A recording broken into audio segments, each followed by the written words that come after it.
என் பெயர் ஜெய்தீப். நாங்கள் சிவநஞ்சிண்டேஸ்வர மலை மேலே இருப்போம். வாங்க குஹாவை பார்க்க போறோம். என் பெயர் அபிராம். என் பெயர் மகேஷ்.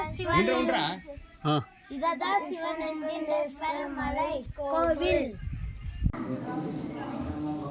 எவ்வளவு அழகா காட்சி தெரியுதோ பாருங்க. இந்த பக்கம் வாருங்கள், குஹைக்கு வழி.